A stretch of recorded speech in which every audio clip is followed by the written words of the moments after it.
like has been indicated, the president on more occasions than one telling the nation that he was the chief marketing officer and was taking the country into the Champions League. Let's quickly just get a comment from my guest here with Mutsunge Zulu, who is the chief risk officer from Zanaco. Okay, thank you so much, Franklin. So it's a landmark development and achievement for Zambia. From a private sector perspective, it unlocks opportunity, greater possibilities. It's the first step in the right direction. There is another step in dealing with the private creditors, but so far so good. $6.3 billion of debt treatment restructured is a great thing. So it does free up space and creates opportunity. So when you have space, it means that you can use those funds to other sectors of the economy. Zambia's debt has manifested in different ways in this economy, in that one, your interest rates are high. Secondly, it brings about certainty in the FX market, so you expect a stable exchange rate. So that volatility that we were seeing, it would definitely subside. Above all, the biggest thing is the foreign direct investment that then comes into the country, because then that is where the opportunity lies, and you expect the economy to start growing faster than it has in the recent years. Right. The president has made his arrival, and he will be meeting cabinet ministers and all high-ranking government officials as the moment that all have been waiting for is upon us. It's expected he will address the gathering, many people that have come to welcome him here at the airport, and one can only but anticipate that he will be making some demands, Mutsunge. Okay. What do you think those demands could be? Well, thank you for that question, Franklin. So maybe just to write on to your previous question and I link it to this one is, first of all, so the fiscal discipline that has already started mustn't stop. It's definitely going to continue, because there has to be prudent use of resources, even as Zambia is, in this debt restructure phase. Every cent is going to mean a lot. Every cent has to be maximized. Resources are always scarce, but when your resources increase, I think it will really be about optimal use of resources to achieve the requisite growth that is needed. Like I did mention to you, that the work has just started. So on one end, I must say, what has been created is a conducive environment for the private sector to thrive. I keep on referring to the private sector because they're the ones that drive the growth. So some of the demands that will be put is, there are a number of things that the private sector look forward to in order to, like fire on all 6 cylinders and, achieve the right growth.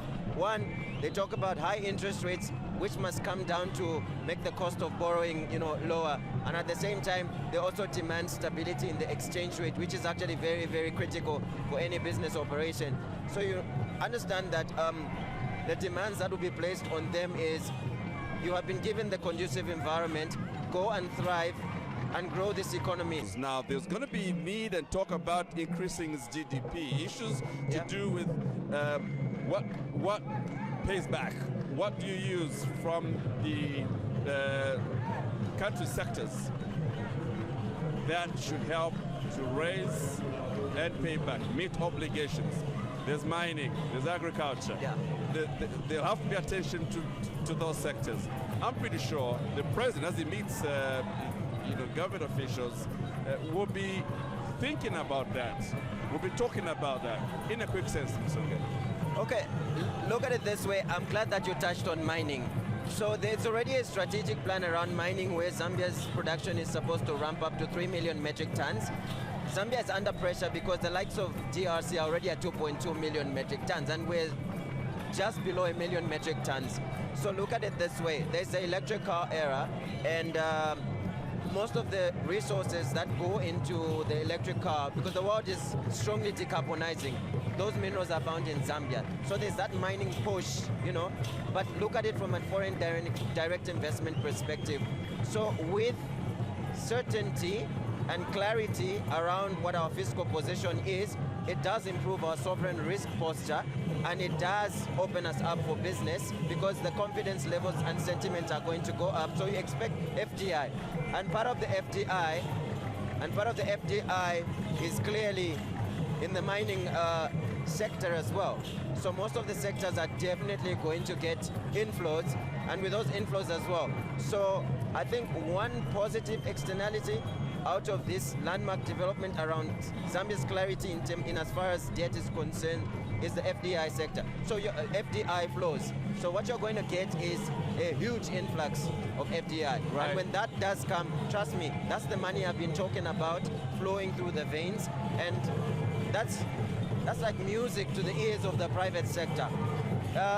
Secondly, when your economy thrives, I want you to look at the debt issue in this way. You could think 20 years is a long time. No, it's not. It's actually short. But the reality of the matter is, if you grow your economy, it then dwarfs your debts. So when your economy gets big, when your gross domestic product is massive, imagine if your GDP doubled to 50 billion, I think that some of this debt will probably just be like a drop in the ocean.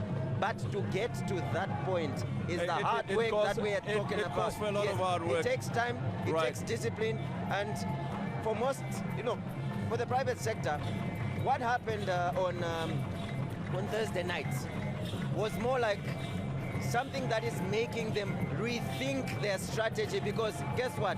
The sovereign outlook just changed overnight.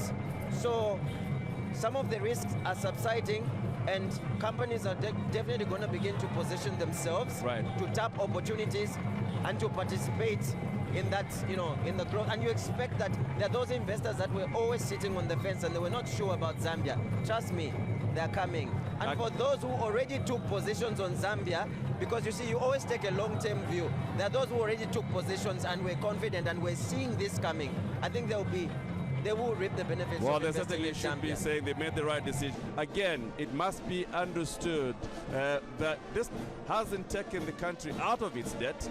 This has eased the debt obligations which this country has. You're talking about government-to-government debt. You're also talking about debt owed to private players. What message is this sending to private creditors, Mutisuke?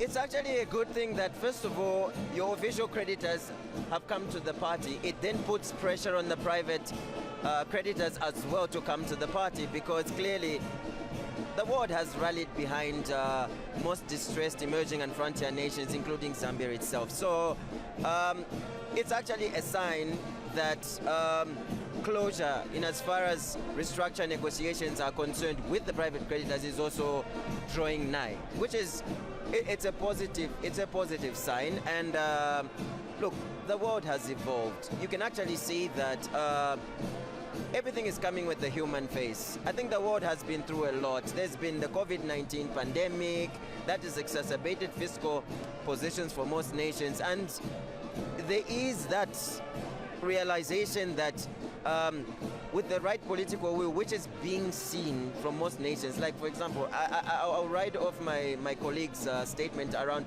the integrity of the president, political will, openness, engagement. I did mention in my earlier interview that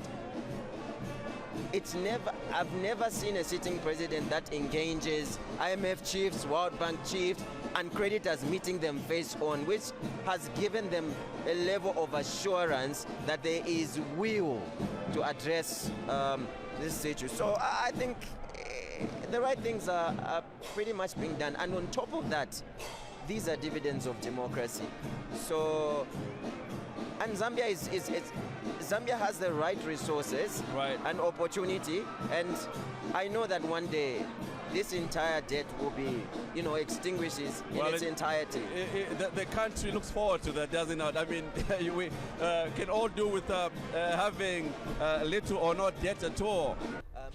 I just wanted to ride on to the Constituency Development Fund, because I think that one is a very big landmark for Zambians, because decentralization of spend has stopped people having to travel to Lusaka thinking that's where opportunity is, and then you have these funds going into the districts, and that's economic activity. But in itself, you can see that this CDF actually came at a time when Zambia was still hamstrung with debt. So what this particularly means would be that with these freeing of resources, then it means the share of CDF will actually be bigger than it is, because as it is, it's a good thing, but it's not enough. So with resources being freed, you expect bigger CDF, and that's actually what is going to drive development. And I think that's an easier conduit to getting the benefits to the people, because if you can deal with people at a district level, and in totality you are looking at the macro level, so it's got far-fetching implications that we need to look at. But I think I love the fact that there is acknowledgement that the work has just started, so people shouldn't just expect to wake up the following day and everything is heaven. There's a lot of hard work.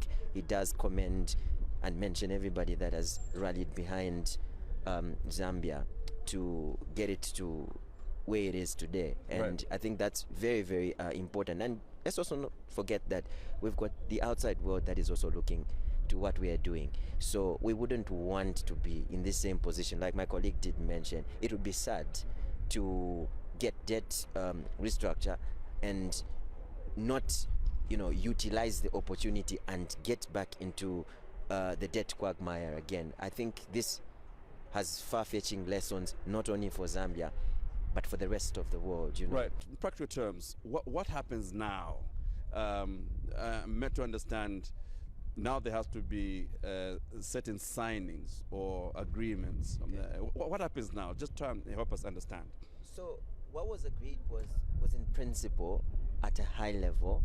So those deliberations, those engagements with the individual creditors, because this is at bilateral level, so there's so many lenders that Zambia would need to sign agreements with because they're legally binding. So this has to be put down into legal agreements, and obviously in the next couple of weeks those would have been pretty much signed. And then if you delve into what was agreed, there was there's going to be a 3-year grace period, call it a moratorium, and then the only debt service that will be there will be on interest. That in itself as well is relief. It's like you're supposed to be paying principal plus interest, but you only service interest for the first 3 years. It's a signal that in the 3 years, because definitely Zambia will also be repositioning, re-strategizing and reorganizing itself in terms of its earning capacity, because like what I said was, just like the private sector will now be thinking, the outlook has just changed overnight, so how do we position ourselves? That's the same thing you expect. So it'll be very interesting. I'm very interested in seeing how this year's budget will pan out, because remember, the budget was also made on assumptions.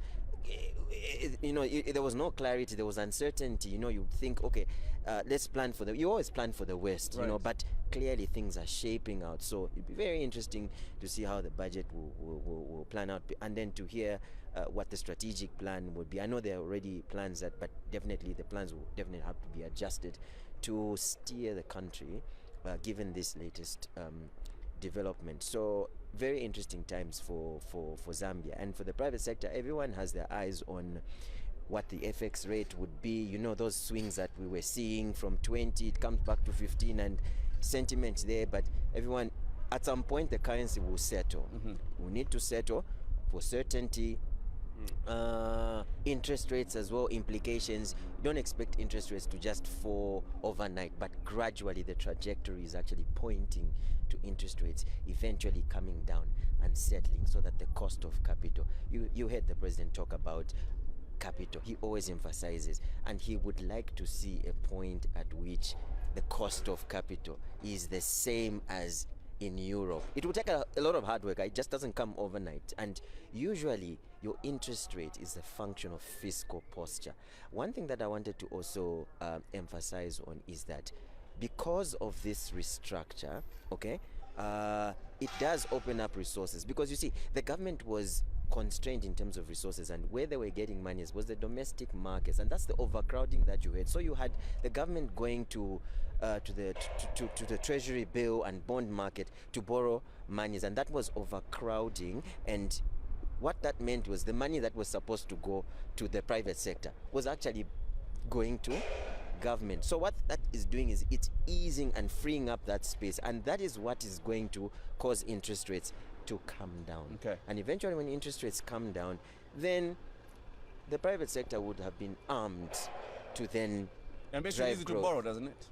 Well, the complaint has always been that generally in Africa interest rates are high. So when interest rates come down, it then becomes, it's part of the ease of doing business, because then you expect that people should be able to borrow at lower cost, and they should be able to commit capital to bigger projects, you know. So capital, it's got implications on capital as well. So it's a plethora of benefits. But at the end of it all, when you have all these things fall in place, you start to now see the benefits trickle to the average, Zambian. Like, yes.